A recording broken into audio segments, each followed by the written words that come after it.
Welcome in the class. Last class में हमने PP के बारे में डिस्कस किया था, पर्सनल प्रोटेक्टिव इक्विपमेंट्स। पीपी एक चैप्टर ऐसा चैप्टर है जो सेफ्टी डिप्लोमा के कोर्स में एक अहम भूमिका निभाता है और सेफ्टी डिप्लोमा करने के बाद as a safety supervisor, safety officer, safety manager, in case ये बोला जाए तो वर्क साइट पे जो भी वर्क होते हैं, तो विदाउट पीपी कोई भी वर्क पॉसिबल है नहीं। हम अगर घर पे हैं या इंडस्ट्री के अंदर हैं, हम हर जगह पे पीपी वियर करते हैं और पीपी वियर करने का जो वे है, जो तरीका है, जो मटेरियल है, वो चेंज हो जाता है। विंटर सीजन के अंदर ठंडी के मौसम में अक्सर देखा गया है कि उस ठंडी से, उस कोहरे से बचने के लिए हम लोग अपने बॉडी में एक मोटा कपड़ा, जिसको हम लोग कोट बोल सकते हैं, ब्लेजर बोल सकते हैं, जैकेट बोल सकते हैं, कंबल बोल सकते हैं, ये सब हम लोग वक्त पे हम लोग क्या वियर करते हैं। और ठंडी के मौसम में जब भी सोने की कंडीशन था, हम लोग इसमें क्या करते हैं, ओढ़ने की कोशिश करते हैं। एक ही मकसद होता है, मकसद क्या होता है कि उस ठंडी से बचना। साइड पे भी बहुत सारे ऐसे वर्क होते हैं, हॉट वर्क हो गया या किसी तरह का ऐसा आप इरेक्शन वर्क देख लीजिए, वर्क टाइट कंडीशन में है, इसका फुल डिरेक्शन हो रहा है, अगर कहीं पे हॉटर चल रहा है, तो जगह जगह अपने बॉडी पार्ट्स को वियर बचाने के लिए हमें कुछ फिजिकल मटेरियल्स को वियर करना पड़ता है, जिसको हम लोग पीपी बोलते हैं। लास्ट क्लास में हमने इसको दो भाग में बांटा था, एक था रेस्पिरेटरी पीपी और एक था नॉन रेस्पिरेटरी पीपी। तो आज का क्लास में ये क्लास हमारे लिए पार्ट 2 का रोल निभा रहा है। फर्स्ट क्लास हमने देखा था, आज के क्लास में नॉन रेस्पिरेटरी के बारे में बात करेंगे। नॉन रेस्पिरेटरी याद करने का तरीका बहुत सिंपल है। पहले डिस्कस कर लेते हैं कि नॉन रेस्पिरेटरी के अंदर कौन कौन से पीपी आ जाता है। नॉन रेस्पिरेटरी के अंदर सबसे पहला अगर देखा जाए तो यूँ कह सकते हैं, एक तरफ से चलते हैं, हेड प्रोटेक्शन। और हेड प्रोटेक्शन के लिए हम कौन सा पीपी यूज करते हैं, वो होता है हेलमेट। दूसरा देखा जाए आई प्रोटेक्शन। तीसरा ईयर प्रोटेक्शन। चौथा हैंड प्रोटेक्शन।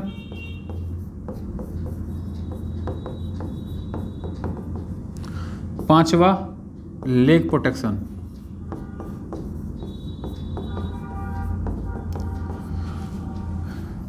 मोस्टली हम देख रहे हैं यहाँ पे हेड प्रोटेक्शन के लिए हमारे पास जो पीपी होता है वो होता है हेलमेट, जिसको हम लोग अक्सर सेफ्टी हेलमेट बोल सकते हैं। हेलमेट के बारे में बात करेंगे, प्रैक्टिकली हम दिखाएंगे भी उसको ला करके कि उसके पार्ट्स के बारे में उसको वियर करके बताएंगे आपको। आई प्रोटेक्शन में देखा जाए, उसको बोलते हैं सेफ्टी गगल्स या ग्लासेस या सेफ्टी ग्लासेस। ईयर प्रोटेक्शन के लिए देखते हैं हम लोग, ईयर मफ होता है और ईयर प्लग होता है। हैंड प्रोटेक्शन के लिए देखते हैं हम लोग, सेफ्टी ग्लव्स होता है। ग्लव्स की भी अपनी वैरायटी है। केमिकल इंडस्ट्री में काम कर रहे हैं तो वहाँ पे ग्लव्स अलग यूज करते हैं। हॉट वर्क में अगर काम कर रहे हैं तो वहाँ पे ग्लव्स जो बना होता है मटेरियल अलग कंडीशन होता है। कंक्रीट एंड कास्टिंग वर्क कर रहे हैं तो वहाँ पे जो ग्लव्स हम यूज अलग कर सकते हैं। सेफ्टी शूज, लेग प्रोटेक्शन के लिए हम सेफ्टी शूज का इस्तेमाल करते हैं। सेफ्टी शूज का भी वैरायटी है, कुछ नॉर्मल शूज होते हैं, कुछ लेदर के शूज होते हैं, कुछ रबड़ के होते हैं, अलग अलग टाइप्स के अलग अलग शूज होता है। तो ये जो हेलमेट है, वैरायटी हेलमेट का देखेंगे, उसके कलर कोडिंग में देखेंगे, लेकिन फिलहाल एक शब्द में कहा जाए कि हेलमेट का यूज हम हेड प्रोटेक्शन के लिए करते हैं। ग्लासेस जो लगाते हैं हम लोग या गगल्स जो यूज करते हैं, सेफ्टी गगल्स यूज करते हैं, वो आँखों के अंदर कोई पार्टिकल्स, किसी तरह का डस्ट ना जाए या कोई भी एक्स्ट्रा जो फॉरेन पार्टिकल्स होता है वो उससे हमारे आँखों को प्रोटेक्ट करने के लिए हमें गगल्स का यूज करना पड़ता है। और गगल्स क्या करता है, आई प्रोटेक्शन देता है। Year muff, ear plug, year protection में यूँ कह सकते हैं कि हेवी नॉइज एरिया अगर हो तो वहाँ पे हमें नीड है कि ईयर प्रोटेक्शन लें, और ईयर प्रोटेक्शन के लेने के लिए हमें ईयर मफ और ईयर प्लग का इस्तेमाल करना पड़ता है। आमतौर पे ईयर प्रोटेक्शन अगर देखा जाए यूँ कहें तो एक सुनने की जो क्षमता होती है वो 80 से 85 डेसिबल। डेसिबल क्या है? तो जो साउंड होता है उसका मेजरमेंट करने का जो इकाई है उसको डेसिबल बोलते हैं। तो एक नॉर्मल एक आम इंसान अगर सिक्योरली देखा जाए तो 80 से 85 डेसिबल या 90 के आसपास तक वो सेफली सुन सकता है।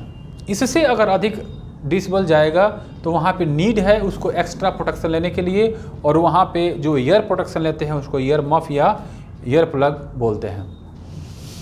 हैंड प्रोटेक्शन अलग अलग, अभी बताया हमने कि अलग अलग इंडस्ट्री में अलग अलग जगहों पे वर्क करने के लिए हमें ग्लव्स का यूज करना पड़ता है। जैसे कि बहुत सारे लोग मशीन का वर्क करते हैं, बहुत सारे लोग केमिकली वर्क करते हैं, हॉट वर्क यूज करते हैं। तो वहाँ पे आप ग्लव्स का जो यूज करिएगा तो उसका वैरायटी अलग हो जाएगा। तो हमें हैंड प्रोटेक्शन के लिए ग्लव्स का इस्तेमाल करना पड़ता है। पैरों को बचाने के लिए हमें सेफ्टी शूज का यूज करना पड़ता है। इसके भी अलग अलग वैरायटी हो जाएंगे। अब मेरे पास एक हो गया, ये 2, ये 3, ये 4 और एक 5। सेकंड ऑप्शन आ रहा है, ये कहा जा सकता है, इसको मैं मिटा दे रहा हूँ। ये 5 अभी हमने जो काउंट किया, 5 पीपी हमने काउंट किया और एक आता है 6। यहाँ पे हम देख सकते हैं कि 1 2 3 4 5 और एक 6 नंबर देखा जाए तो इसको पीपी कैटेगरी का नहीं, इसको सिंबल के तौर पे, एक रिफ्लेक्शन जैकेट के तौर पे, ताकि बाहरी इन्वायरमेंट के लोग ये देख सके कि यहाँ पे कोई ना कोई वर्क हो रहा है। तो वहाँ पे हम लोग कवरऑल या जैकेट बोल सकते हैं, जिसको हम लोग अक्सर सेफ्टी जैकेट या रिफ्लेक्सिव जैकेट अमूमन देखा गया है कि ग्रीन होता है, ऑरेंज या रेड, इस तरह का जैकेट वियर किया जाता है। तो ये 5 जो पीपी हमने बताया और ये 1 लेकर के 6 हो गए। ये 6 पीपी को हम लोग मैंडेटरी पीपी बोलते हैं।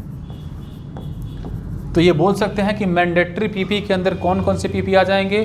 तो हेड प्रोटेक्शन अगर देखा जाए, हेड प्रोटेक्शन के लिए हमारे पास आ जाएगा हेलमेट आ जाएगा, आई प्रोटेक्शन के लिए गगल्स आ जाएगा, आई ग्लासेस आ जाएंगे, ईयर प्रोटेक्शन के लिए ईयर मफ आ जाएगा, हैंड प्रोटेक्शन के ग्लव्स आ जाएगा और लेग के लिए शूज आ जाएगा। और अंततः क्या होता है, सेफ्टी जैकेट या रिफ्लेक्सिव जैकेट बोलते हैं, जिसको हम लोग मैंडेटरी पीपी कहते हैं। साइड पे ये वियर करना मैंडेटरी माना जाता है, कंपल्सरी माना जाता है।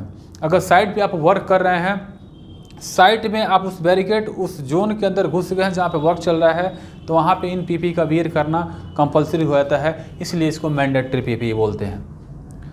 इस सब के साथ साथ नॉन रेस्पिरेटरी कैटेगरी के अंदर बहुत सारे पीपी और आते हैं, जिसको हम बोल सकते हैं एक सिस्टम बोल सकते हैं। एक सिस्टम को रखा जा सकता है जिसको हम बोलते हैं PFAS सिस्टम, जिसमें आता है पर्सनल, जिसको फुल फॉर्म होता है पर्सनल फॉल अरेस्टिंग सिस्टम। तो ये सिस्टम के बारे में तभी जिक्र नहीं करेंगे, जब हम लोग वर्क एट हाइट पढ़ेंगे उसके अंदर हम लोग जिक्र कर लेंगे। इस PFAS सिस्टम के अंदर एक आता है वर्क एट हाइट के दौरान यूज करने वाला एक पीपी, जिसका नाम होता है full body harness. Full body harness, और ये full body harness mostly use in the case of work at height. Work at height के कंडीशन में इसका यूज किया जाता है फुल बॉडी हार्नेस, जो अक्सर अगर हाइट के बारे में बात किया जाए तो वर्क एट हाइट एक जो चैप्टर है उसको हम लोग स्टार्ट करने वाले हैं, कुछ दिन बाद स्टार्ट करेंगे। लेकिन फिलहाल पीपी के बारे में हम लोग बात कर रहे थे। तो ये हमारा पर्सनल प्रोटेक्टिव इक्विपमेंट जो हो गया वो रेस्पिरेटरी और नॉन रेस्पिरेटरी के बीच में बांटा गया है। पिछले क्लास में हमने बताया था कि रेस्पिरेटरी के ग्रुप में कौन कौन जाएगा और नॉन रेस्पिरेटरी के ग्रुप में कौन कौन आ सकता है। तो उसमें बताया था हेड प्रोटेक्शन, आई प्रोटेक्शन, ईयर प्रोटेक्शन और हैंड और लेग प्रोटेक्शन। आई थिंक यहाँ तक कोई दिक्कत नहीं होगा।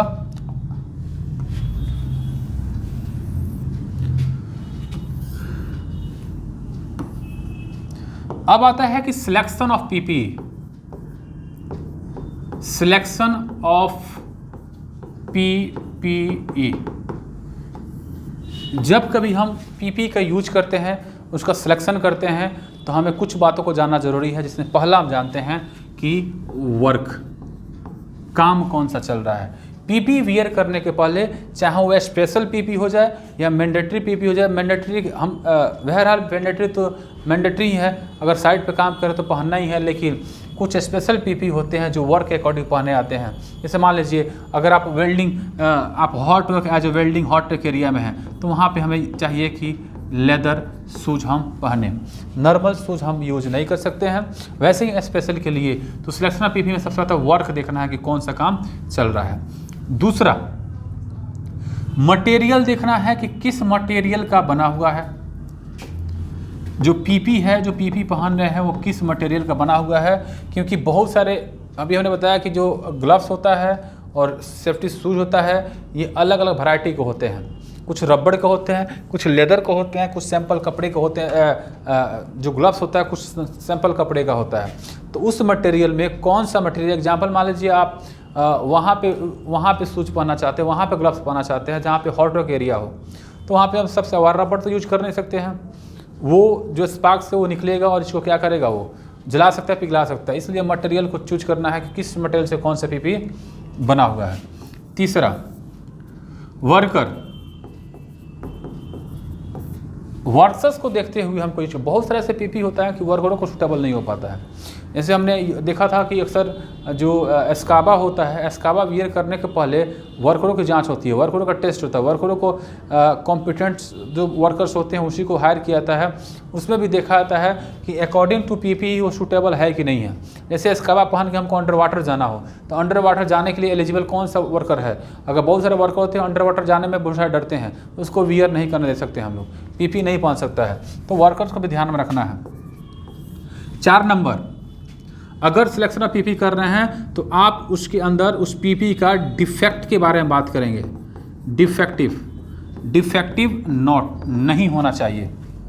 डिफेक्टिव में क्या होता है, अक्सर पीपी कहीं से कट गया है, कहीं से रगड़न हो चुकी है, उसमें से रेशा निकल चुका है, या कहीं से जल चुका है। इस तरह का पीपी अगर आप देख रहे हैं तो वो इस्तेमाल नहीं कर सकते हैं। 5 नंबर, जब भी पीपी का सिलेक्शन करें तो आप ये भी याद रखें कि उसका एक्सपायरी डेट ना हो। जैसे यूज होता है ना, मोस्टली यूज होता है कि उसका यूज करने का ड्यूरेशन हमको, हमारे पास बहुत सारे ऑप्शन होता है, 3 महीने होते हैं, 6 महीने होते हैं, किसी भी पीपी का एक एक्चुअल ड्यूरेशन होता है। उस ड्यूरेशन को आउट ना किया हो, बाहर नहीं गया हो, वो कर सकते हैं। और 6 नंबर, स्टैंडर्ड को फॉलो करते हुए पीपी का इस्तेमाल करें। अक्सर क्या देखा जाता है कि ISI जो मार्का वाले पीपी होते हैं, मोस्टली हमें वही यूज करना पड़ सकता है। कि अब हम लोग करते भी हैं।